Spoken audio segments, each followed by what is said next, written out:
se están cumpliendo 10 años del día que usted fue ungido papa. Me gustaría saber si tiene recuerdos de ese día, qué es lo que primero le viene a la memoria. Sí, quise recordar varias veces lo que pasó ahí. Realmente yo no me di cuenta de lo que iba a pasar. Como usted no tenía votos, sí, muchos tenían votos ahí. Pero en el conclave está el fenómeno de los votos depósito. A veces uno no sabe a quién votar y entonces espera un poco y se los da a uno que no va a salir a ver cómo va la cosa. Es todo, y a ver cómo el Espíritu Santo lo mueve a uno, ¿no? Yo a la mañana me vine tranquilo aquí, a mediodía, y algunos me hicieron chistes, de paso que no los entendí. Incluso cuando entré al comedor, unos obispos de Centro Europa me decían, venga, eminencia, nos cuenta de Latinoamérica, me tomaron examen. Y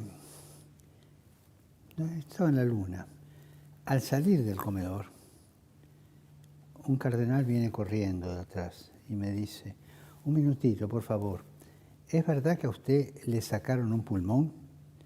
Dije, no, me sacaron el lóbulo superior derecho, porque tenía quistes. Ah, ¿y esto cuándo fue? Y yo le dije en el año 57. Y dijo, estas maniobras de último momento, y se dio vuelta. Y ahí me avivé.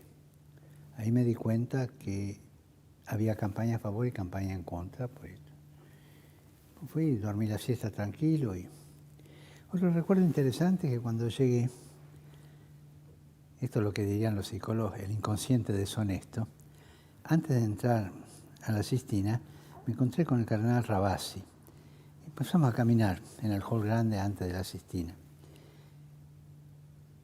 Y le dije, usted sabe que yo para mis clases de sapienciales usaba, ahora no las doy más, sus libros. Y le empecé a explicar y empezamos a hablar de los libros sapienciales. Y nos pusimos en órbita los dos, hasta que sentimos un grito, si ustedes van a entrar o no, porque voy a cerrar la puerta. El inconsciente de no querer entrar, ¿no? Pero son cosas que uno no las maneja. ¿Fue muy diferente a la elección del 2005? No, la dinámica es la misma. La dinámica es la misma, esta tuvo una votación más. El 2005 fue elegido en la primera votación de la tarde. Esta fue elegido en la segunda de la tarde. En la primera ya se vio la tendencia. Y ahí quiero rendir homenaje a un gran amigo, el cardenal Humes, que estaba sentado detrás mío. Y se me acercó en la primera votación y me dijo, no tengas miedo, así obra el Espíritu Santo. Me emociono porque se murió hace poquito y lo quería mucho. Y cuando en la segunda votación salí elegido, llegué a los 2/3 y seguía el escrutinio, ¿no? Pero llegué a los 2/3, ahí aplauden todos mientras sigue el escrutinio. Él se levantó, me abrazó y me dijo, no te olvides de los pobres. Esto me toca. Un gran tipo, un gran hombre. Murió hace unos meses. Silencioso, pero marcaba el rumbo, ¿no? Claro, no, los pobres, que yo, San Francisco, punto. Entonces cuando me preguntaba el cardenal Rey qué nombre quiere ponerse, le dije Francisco. Marcaba un camino. Un poco son las cosas que más recuerdo, ¿no? ¿Le puedo preguntar, Santo Padre, si identificó, me imagino que sí, a quienes le hacían campaña en contra en ese momento? No, sinceramente no. No sé si hubo campaña en contra, no sé. Evidentemente había otros que votaban a otra gente. Es verdad que al final casi fue, no digo unánime, pero sí,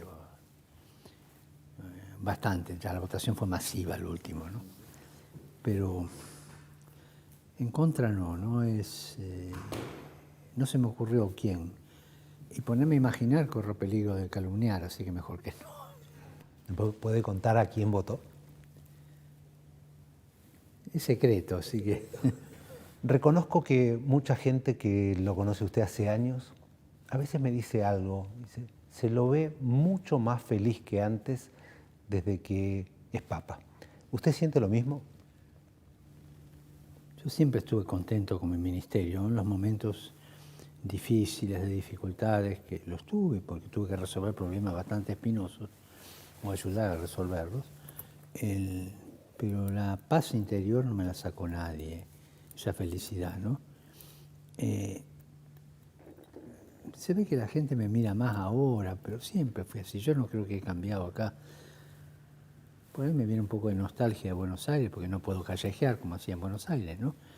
Pero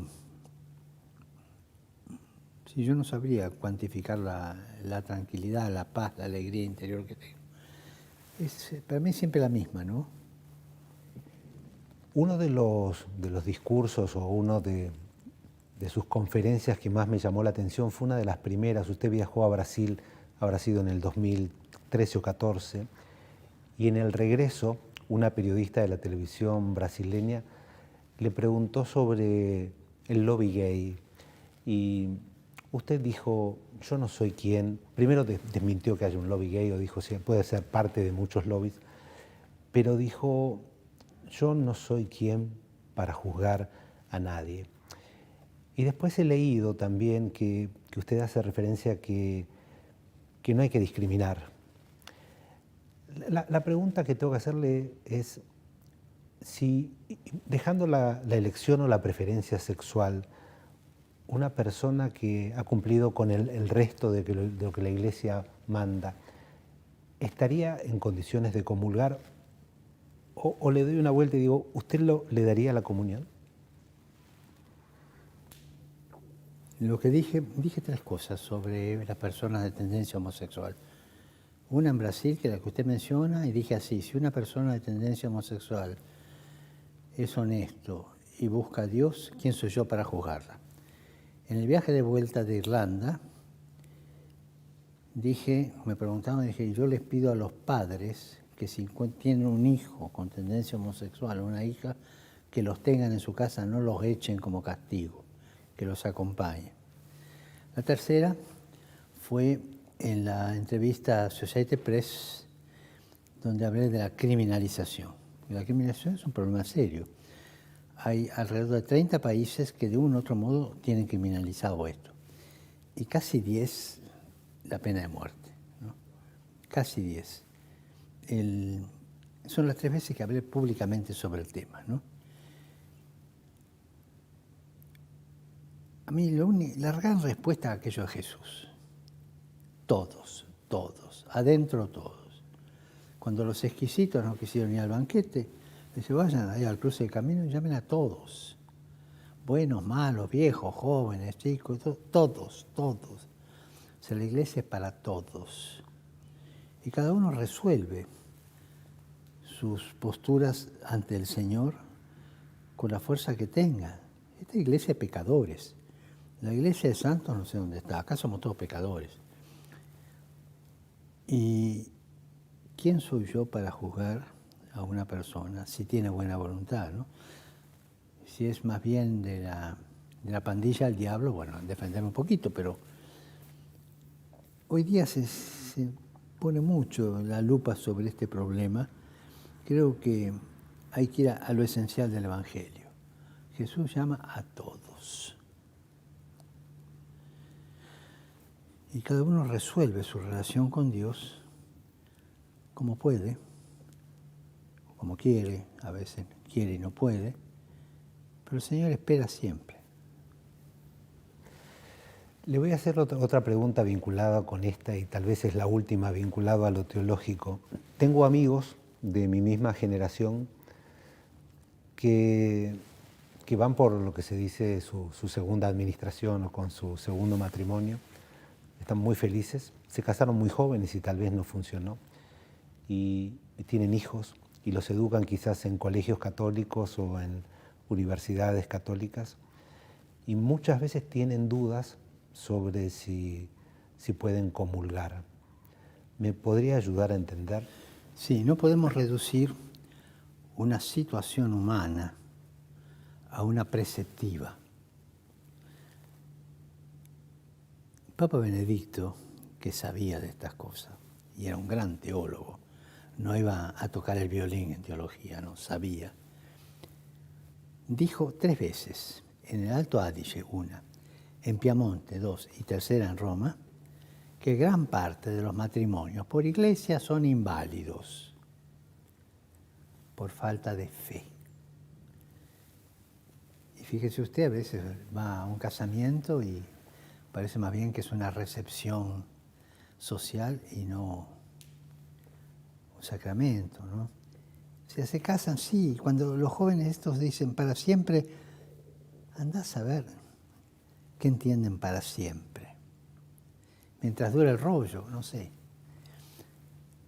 Y Benedicto decía, por esa falta de conciencia, gran parte son inválidos, ¿no? Y hay que tener en cuenta eso. No tienen conciencia de lo que es para siempre. Una señora muy sabia una vez me dijo, ustedes los curas son muy vivos, ¿eh? Para ordenarse de cura tienen que estar 6, 7 años en el seminario. En cambio a nosotros, para casarnos, que es para toda la vida, porque un cura puede dejar, en cambio para nosotros, que es para toda la vida, nos arreglan con 4 conferencias. Muy sabio. Por eso se habla siempre de un catecumenado hacia el matrimonio y los primeros años de matrimonio. Vuelvo a esto, para no caer en la disciplina de la comunión. Hay gente que el matrimonio es inválido, quizás no lo puedan probar, y ahí ya entra la conciencia del obispo. Aconsejo a los matrimonios separados que vayan a los obispos, que vayan y le presenten su situación. Le dije que era la última de algo teológico o vinculado a la iglesia y me equivoqué, no le mentí. Pero en estos tiempos se habla, y no sé los números, de que no hay tantas vocaciones, o quizás sí y no trascienden.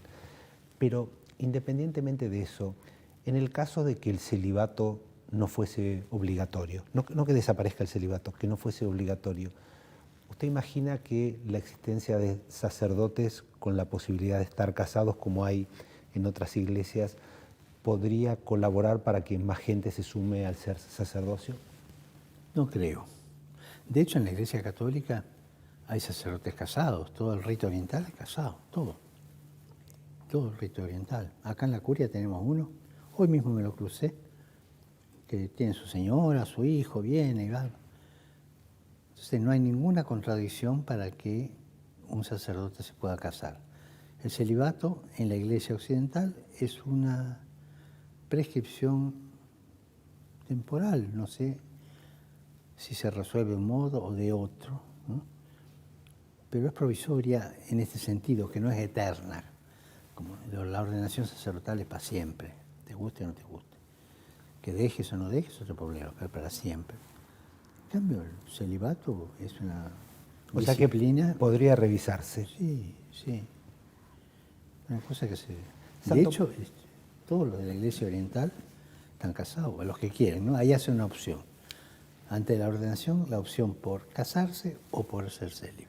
Santo Padre, ¿sintió al principio, no sé si ahora, resistencia de parte de la Iglesia o de los obispos de Roma para algunas ideas o algunos cambios que usted impulsa?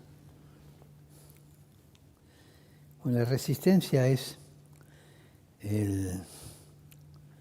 como decía Pertini, ese gran presidente italiano que siempre hablaba de la resistencia, ¿no? Y lo llamaban el chufi chufi, es decir, el que calienta el agua que con una resistencia. La resistencia es como una actitud de autodefensa siempre, ante cualquier novedad, ante cualquier cosa, ¿no? Yo sospecharía de decisiones en las cuales no hay ninguna resistencia. Ahí sospecharía. Puede darse alguna que otra, evidente, pero si no hay resistencia, está demasiado envaselinada la cosa, no va. La resistencia es normal. Yo sospecharía de un congreso, por ejemplo, donde se pelearan entre ellos, que no hubiera diversas opiniones, que no saltaran, que se resistieran a cosas del Ejecutivo y le votaran en contra. Un congreso pasivo no es congreso, es una escuela primaria o menos todavía. Voy a leer textual porque me parece que cada palabra es fuerte y lo dice Julián Herranz, que creo que es el cardenal más antiguo que tiene el Un Vaticano. tipazo. Está como 60 años acá en el Vaticano y dijo textualmente: he trabajado para 6 papas y todos han sido criticados. De los 6 pontífices quizás el diablo se ha cebado con 2, con Pablo VI y con Francisco, siempre para dividir a la Iglesia y obstaculizar la difusión del Evangelio. ¿Qué siente frente a esto? Herranz tiene experiencia. Herranz es médico, pues entró en el Opus Dei, se ordenó sacerdote y tiene 92 años. El otro día me escribió una carta muy simpática. Estoy muy cercano a Herranz, es muy amigo, muy amigo. Y no sabía que había dicho esto alguna vez, ¿no? Si no puedo juzgar si es verdad o no. Pero a veces hay, sí, resistencias, pero de las malas, no las buenas. La resistencia buena es que si yo hago un proyecto, bueno, veamos un poco, que se discuta, que se madure. La resistencia mala es la que se discute por acá y se va por atrás buscando la traición también. Pero o soy ingenuo o no les hago caso. Se han resuelto las que ha habido. Y si hay alguna, está ahí en el rincón, escondida, y se hablan entre los que la sostienen, ¿no?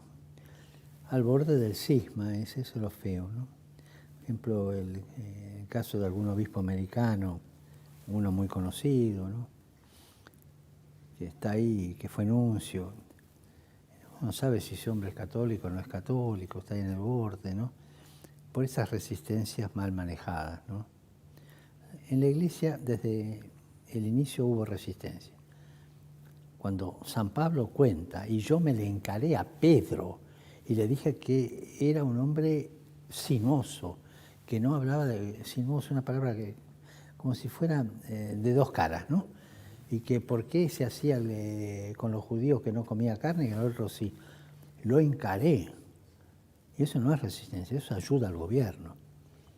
Cuando me hacen críticas de frente, las agradezco. Por ahí no me gustan, pero las agradezco. ¿Algún cardenal vino y le dijo que no dé tantas entrevistas? Sí, uno. ¿Cómo lo sabe? Bueno, es mi trabajo, es mi trabajo. Uno y hace 2 meses. Le voy a preguntar algo, no lo tome mal, sobre su vida cotidiana. Lo primero, lo vi caminando muy bien, pero hace unos meses lo vi en fotos en sillas de ruedas. ¿Podría contarnos qué ha ocurrido? Fue una cosa medio extraña. El origen, en el fondo, es que me dolían los tendones, por inflamación parece, y caminaba mal. Y ese caminar mal rompió un huesito en la rodilla. El médico me dijo, hay que operar. Yo dije, otra vez, llevo anestesia de 6 horas de operación hace 1 año y meses. Y la anestesia tarda 2 o 3 años en irse, ¿no? Los efectos. Y no, pero es local, me dice. ¿Qué va a poner? ¿Agua destilada ahí? Entonces dije no. Wow. Y el fisioterapista me dice, no, esto con megatoterapia, láser y un poco de fisioterapia se puede curar. Y logró que se soldara el hueso. Que yo ahora estoy rehabilitándome de todo eso, es decir, estirando los tendones, los músculos. El hueso está bien, eso es lo que pasó. ¿Cuántas horas duerme por día aproximadamente? 6. 6. Y después de almuerzo una media horita. ¿De siesta? Sí, media hora. ¿Y de noche que es de 10 a 4? ¿De 10 a...? De 10 a 4. De 10 a 4. Es eso. Sí. Bien. Una curiosidad, en el libro El Pastor, he leído muchos libros sobre usted, he visto casi todos los reportajes. 2 libros reconozco que me ilustraron mucho, uno el de Elisabetta Piqué y otro el de Sergio Rubín. Y ya no recuerdo en cuál de los 2, usted comenta que desde 1990 no ve televisión. Sí. ¿Puedo saber por qué? Sí, 15 de julio del 90. Estaba ahí con la comunidad viendo televisión y aparecieron unas cosas que no hacen bien al corazón. No cosas pecaminosas, pero esos relativismos que van debilitando el corazón, ¿no? Yo me levanté, pues no me gustaba, me fui. Un poco inquieto, ¿no? O sea, ¿por qué me fui si no era para tanto, ¿no? Y al día siguiente, eso fue el 15 de julio a la noche, al día siguiente en la misa de la Virgen del Carmen, sentí que no tenía que verla. Punto. Y dije que basta, y hice la promesa. No es una cosa totalmente cerrada. Por ejemplo, cuando asume un presidente, cuando estaba en Argentina y asumía alguno, fui a ver televisión. Cuando murió Perón, vi televisión. Vamos, vi el acto nomás. Cuando se cayó el avión ese en el Alto Parque, ahí también vi televisión, ¿no? Me permito una cosita, pero breve. Pero en general no veo para nada, ¿no? No veo. Cuando jugó la selección argentina en el Mundial, ¿la vio? No la vi, estaba reunido acá con 6 pilotos de Alitalia con sus esposas, estaba reunido acá. Y en un momento que fui a buscar algo, cuando volví uno me dijo, va ganando 3-0, 2-0 o 3-1, no me acuerdo. Y está bien, dije. Pero eso me hizo pensar una cosa que me permito decirla sin querer ofender, porque yo soy argentino también. Pero un poco nuestra idiosincrasia. Vea los dos partidos, el de Holanda y el final. Se comienza ganando 2-0, 3-1, todos felices, los argentinos. Nos vamos al segundo tiempo y se termina ganando los dos por un penal, por casualidad. Los argentinos tenemos eso, empezamos con entusiasmo las cosas y tenemos una cultura, no sé, al menos yo la tengo, de dejar a la mitad. Y como que ya nos damos por vencidos antes de tiempo, o vencemos antes de tiempo, sea lo positivo o lo negativo. Nos cuesta terminar el perfil de las cosas, ¿no? Es una reflexión mía en base a estas dos cosas objetivas, nada más. Antes me dijo que extrañaba, corretear es la palabra. Callejear. Callejear por la ciudad de Buenos Aires. ¿Qué otras cosas, si es que extraña de la Argentina? Bueno, eso es muy fundamental porque eso me tenía en contacto continuo con la gente y eso es muy variado, ¿no? Cosas que me quedan muy grabadas, ¿no? Y que me cambiaron a veces mi actitud. Cuando tenía que tomar el colectivo que pasaba por la cárcel de Devoto, tenía que ir a una parroquia por el de Devoto, varias veces me sucedió, esto estaba la cola, y miraba y casi todas eran las madres, Y pensando siempre sobre la madre de un recluso, ¿no? Lo que siente esa mujer, lo que siente ese hijo. Y eso me fomentó en mí una especial cercanía a los presos, ¿no? Yo todos los años, para el Jueves Santo, voy a lavar pies a una cárcel. Entre paréntesis, quiero decir una cosa que la aprendí acá. Los directores de cárcel son muy buenos acá. Son muy buenos, pero muy mejores son las mujeres. Una mujer directora de cárcel, no sé cómo hace, pero tiene una capacidad de manejo, una capacidad de cercanía. Es otro clima, una cárcel dirigida por mujeres y una de hombres. Aunque la de hombres va muy bien. El otro día, por ejemplo, recibí en una cárcel de una provincia de Italia 6 reclusos que querían visitarme y vinieron con el director, una jueza, un policía, los acompañados estaban acá reunidos, los 6 reclusos conmigo. O sea, cosas que el director de la cárcel era muy bueno, pero la directora es muy mejor. ¿Por qué? No sé, es la maternalidad, ese modo. Tengo anécdotas de esto. Claro, todos los Jueves Santos voy, así que veo cosas diversas, ¿no? Hay muchas más mujeres trabajando en el Vaticano, ¿no? Sí, y es necesario eso. Hay algo que el machismo es malo. Y a veces el celibato te puede llevar a un machismo. Un cura que no sabe trabajar con las mujeres, le falta algo, no está maduro. El Vaticano era muy machista todo, pero parte de la cultura, no es culpa de nadie, siempre se hizo así. Ahora están trabajando más. Un ejemplo, el Consejo de la Economía son 6 cardenales y 6 laicos. Los laicos, todos varones, por supuesto. Hubo que renovar y puse un varón y 5 mujeres. La cosa cambió así. Había que nombrar vicegobernador en el Vaticano. El gobernador es el cardenal tiene 80 y... No, no tiene 80, tiene 78 más o menos, ¿no? El cardenal Vergés, un español, capacísimo. Había sido secretario del cardenal Pironi, un hombre de mucha experiencia, ama la Argentina. Y en vez de poner un vicegobernador, puso una vicegobernadora. Y él se siente mucho más ayudado porque resuelven, las mujeres resuelven y resuelven bien. Una vez recibí a una jefa de gobierno de altísimo nivel, madre de familia, profesional, y después se dedicó a la política y le está yendo bien. Y le pregunté cómo había hecho para resolver un conflicto muy difícil que había habido en ese lugar. Nadie lo podía resolver y ella se las arregló para recibir. La respuesta fue esta, creo que puede ayudar mucho, sobre que es una mujer. Me miró, silencio. ¿Cómo hacemos las mamás? ¿Qué quiso decir? No sé. Pero como hacemos las mamás, resolvió el problema. Tienen otra metodología las mujeres. Tienen un sentido del tiempo, de la espera, de la paciencia diverso al hombre. Esto no hace disminuir al hombre, son distintos y tienen que complementarse. ¿Es cierto que no usa teléfono celular?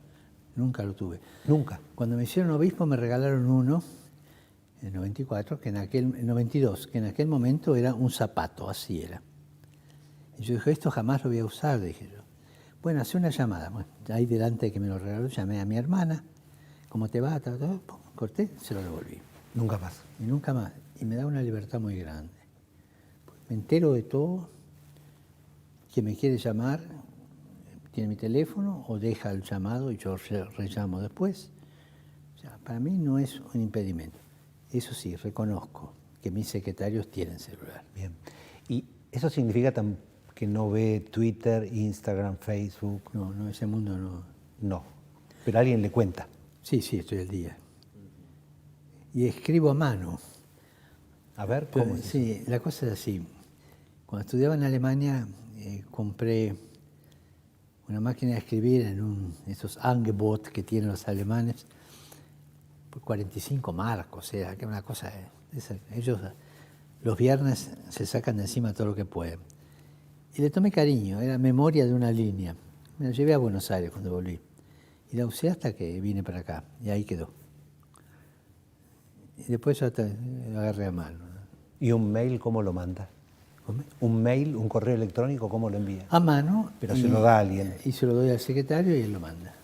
Porque sé que mail envía a gente que vive en distintas A mano. partes. Usted habrá visto cómo lo resuelve. Alguno. Bien. Ojo, no quiero decir que mejor que el otro, no. Es un límite, que tenga una incapacidad. Vamos a decir. ¿Cuándo fue la última vez que tomó vacaciones? En el 75. 1975. No, a ver que me estoy perdiendo. Sí, 76 cayó Isabel, ¿no? Sí. 24 de marzo. Ahí se estaba hablando que había un golpe militar que venía el 76. Y el 75 en Mar del Plata con la comunidad, la comunidad tenía una casa en Mar del Plata y fui ahí con la comunidad. El 76 le dije, mira, se habla de un golpe, yo no quiero dejar solo esto, era provincial en aquel momento, andate. Además estaba preparando la mudanza de la curia provincial a San Miguel, que justo el día se hizo el 24 de marzo la mudanza. Y me quedé en casa y ahí le tomé el gusto a otro tipo de vacaciones. Leer más, escuchar música, rezar más, descansar más. Y ese estilo me terminó gustando, ¿no? Y es que repito siempre. Santo Padre, ¿reza alguna hora en particular en su habitación, en la capilla? ¿Dónde reza? A la mañana celebro misa enseguida si es que no tengo misa afuera. O sea, a las 6 de la mañana tengo la misa. Antes ya hago un poco de oración y después también, ¿no? Si me levanto a las 4, a las 5 ya estoy rezando ahí en mi cuarto. 6 menos 10 me voy a la capilla y ahí celebro misa. Generalmente solo o con algún cura que viene y me acompaña, y eso me ayuda. Cuando hay otro me ayuda más, ¿no? Y después ya empieza el día, ¿no? Le voy a leer 4 definiciones suyas muy cortitas y usted me dice si las puse en un orden correcto y si las estoy interpretando bien. No condeno al capitalismo, tampoco estoy en contra del mercado, de ninguna manera está mal producir riquezas para el bien de todos y debe reconocerse al que crea trabajo. ¿Es correcto? Correcto. ¿Por qué algunos medios o algunas personalidades lo ven a usted como una persona que tal vez no está a favor del capitalismo? Tienen esos preconceptos ideológicos que te clasifican a la persona antes de escucharla, ¿no? Escúchala, después habla. El que dio un paso muy grande en el capitalismo fue San Juan Pablo II, que habló de la economía social de mercado, ¿no? El capitalismo de mercado. O sea, lo matizó como algo lícito, no es malo en sí mismo. El opuesto sería el comunismo despersonalizante. Ambos son despersonalizantes y exageran. Pero una economía de mercado social, como esa palabrita social que le puso San Juan Pablo II, creo que es la que la adecua al pensamiento de la Iglesia, ¿no? Después se progresó mucho más en esto, ¿no? Pero esa definición llamó la atención en su momento. La pregunta que sigue tiene que ver con algo que para todo humano es algo que sabe que va a pasar y no sabe cuándo nunca, que no sabe cuándo, que es la muerte. ¿Usted, máxima autoridad de la Iglesia, le tiene temor a la muerte? No. No, sé que va a venir. Alguna vez que me pareció que podía haber riesgo, me preparé cuando tuve que hacer la operación, que ya era riesgosa. Pero lo que le pedí al Señor que no me agarre inconsciente, eso no, que al menos la vea venir. Dicen que es raro que exista el miedo a la muerte. El miedo es verla venir. Así que verla venir para saber el fin, ¿no? Hay un periodista argentino que se llama Luis Novarecio que hace unas entrevistas muy íntimas y siempre hace la última pregunta, que es igual, y dice: ¿nos morimos y qué pasa? ¿Qué piensa usted que pasa en el momento siguiente? Y va a haber una luz muy grande, una felicidad muy grande, un encuentro muy grande en el camino del encuentro con Dios, ¿no? Alguno pertinaz por ahí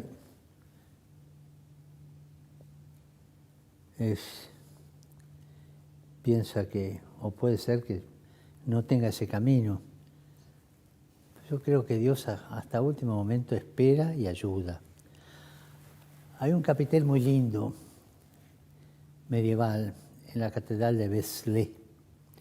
Yo no sé bien si es el siglo IX o siglo XI, pero ahí, sur de Francia, Vézelay. El capitel es muy lindo. De una parte está Judas ahorcado y el diablo que lo tira para abajo. De la otra parte está el buen pastor que se lo lleva con una sonrisa irónica. Ese es el drama. ¿Quién gana al final? Y gana este. Siempre. Lo voy a llevar a temas un poquito más ríspidos, porque son internacionales, y acá la pregunta me parece que ya no es al pastor, sino al jefe de Estado, y me va a poder contestar lo que pueda. Pero imagino, conociendo cómo es usted, su preocupación enorme por lo que empezó hace un poquito más de un año, muy cerquita de acá, que es la invasión rusa a Ucrania y la cantidad de crímenes de guerra que se están cometiendo. Impresiona lo que el bombardeo a población civil en Ucrania. Sé que al comienzo o antes del comienzo de la invasión rusa, su diplomacia hizo llamados, gestiones. ¿Habla con Zelensky? ¿Habló alguna vez con Putin en estos tiempos? En estos tiempos no. Hablé con el embajador ruso, una dignísima persona, excelente. Y he venido fui una vez allá, él vino acá varias veces. Es una excelente persona. Recibí respuesta de mi pedido de ir a verlo a Putin de parte de Lavrov, muy correcta, que sí que, como no, pero más adelante, un poco así. Pero con Putin, después de la guerra, no. Antes vino 3 veces acá, ¿no? Es una persona culta, muy culta. ¿Imagina alguna solución en el corto plazo? Están trabajando todos por esto, ¿no? Están trabajando todos. Modi puede hacer algo, no sé. Sé que hay varios gobernantes que se están moviendo.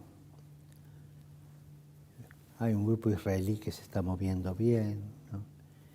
Pero no sabemos en qué puede terminar, ¿no? Es trabajar por la paz. Pero yo quisiera marcar una cosa sobre la guerra. A nosotros esta guerra nos duele mucho porque la tenemos al lado. Pero el mundo está en guerra desde siempre, al menos desde hace un siglo. Nos olvidamos del Yemen, por ejemplo. Los chicos del Yemen. Nos olvidamos de los Rohingya, Myanmar, todo ese drama de guerra. Nos olvidamos de Goma, con el norte del Congo y Ruanda. Todo. Claro, como esta guerra es del barrio de al lado, ya la tenemos cerquita, ¿no? Y por eso nos llama la atención. Pero no paramos de guerrear. Una vez una persona seria, un universitario, un profesor muy serio, me dijo, mire, si por un año no se fabricaran armas, se acaba el hambre en el mundo. En la industria de las armas es impresionante. Hace 4 años, creo, llegó de otro país de Europa en un barco relativamente chico, no tan grande, un cargamento de armas para Yemen, a Génova, para pasarlo a un barco más grande que iba a Yemen. Y los estibadores no quisieron cargarla. Un gesto, pero no es nada. La industria de las armas es impresionante. Una vez me dijeron esto, cuando un imperio se siente débil necesita una guerra para fortalecerse. Y también necesita una guerra para vender las armas que tiene y para probar las nuevas armas. Alguien dice, no sé si es verdad, que en la guerra civil española se probaron armas para la Segunda Guerra Mundial, ¿no? Pero siempre hay algo de probar las nuevas armas, ¿no? Creo que el mundo está en guerra desde siempre. Llevamos un siglo de guerra, para no ir más atrás. Desde el 14 al 19 una. 39-45 otra. Y esta, una detrás de otra. Cuando se cumplió el 60 aniversario del desembarco en Normandía, todos los jefes de gobierno se reunieron para hacer un homenaje y me hicieron ver las fotos. Pero nos olvidamos con frecuencia que ahí en la playa quedaron 30.000 muchachos. Pienso en la madre que recibe la carta, señora, la felicitamos y tengo el honor de avisar que su hijo es héroe. Pero su hijo se acabó. Todos los 2 de noviembre voy a celebrar misa a un cementerio. Una vez fui al de Anzio, que es el famoso desembarco americano acá cerca de Roma, ¿no? Cementerio americano. Miraba las tumbas, 19, 20, 22 años. Eso es la guerra. Cuando hice un viaje en Rumania y en Eslovaquia, fueron los lugares, tuve que pasar por varios pueblitos porque no se podía usar el helicóptero uno y otro porque el camino era ese. Y la gente sabía la hora que se pasaba, porque estas cosas se saben enseguida por la radio. Y estaban esperando afuera de los pueblitos, delante de las casas, para saludar. Eran chicos, jóvenes, matrimonios jóvenes, todo. Pero viejos eran las viejas nomás. ¿Y los viejos dónde están? No están. Quedaron en la guerra del 39-45 atrás. Las últimas 3 preguntas tienen que ver con América Latina. Infobae es un medio regional, principalmente de habla hispana. La primera tiene que ver con Venezuela. Mientras viajaba hacia acá, leí completo el informe Bachelet de Naciones Unidas y yo no lo había leído con tanta profundidad y vi que habla de violaciones, descargas eléctricas, presos políticos, desaparición forzada de personas. Me hizo acordar quizás a la noche oscura que vivió la Argentina con la dictadura militar. Pero 40 y tantos años después, ¿ve alguna luz de esperanza en que pueda modificarse el régimen de Venezuela? Pienso que sí, porque son las circunstancias históricas las que van a obligar a cambiar el modo de diálogo que tienen, ¿no? Pienso que sí. La segunda... O sea, nunca cierro la puerta a posibles soluciones, al contrario, la fomento. La segunda tiene que ver con Nicaragua. Nicaragua en un primer momento parecía tomársela solamente con los opositores o con aquellos que pensaban diferentes. De hecho, acaban de expulsar al destierro a 220 opositores, 222. Pero también veo un ataque muy fuerte a la Iglesia Católica. Echaron al nuncio, ahora prohíben las procesiones de Semana Santa. Y una frase del mandatario diciendo: los obispos, los curas, los papas son una mafia. ¿Qué piensa de esto? Yo ahí, con mucho respeto,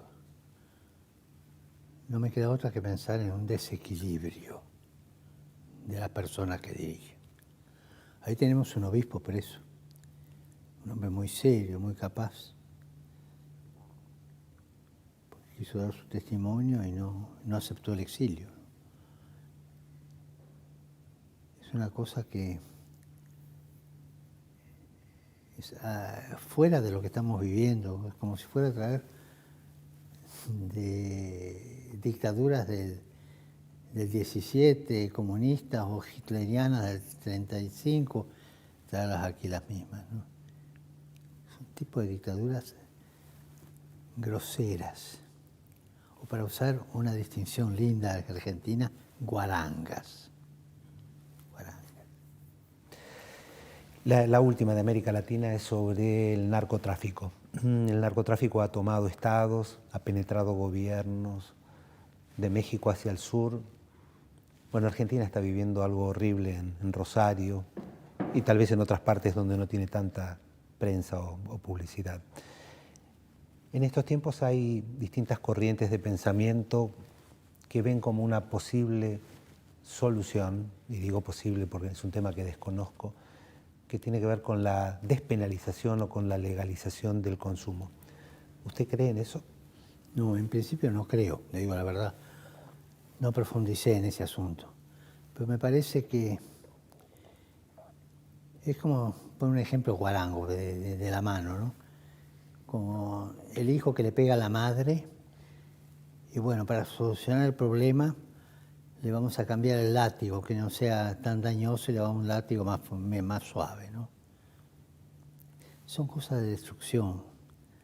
El problema de la droga es la destrucción de la propia persona, de la mentalidad. Te destruís. Es autodestrucción.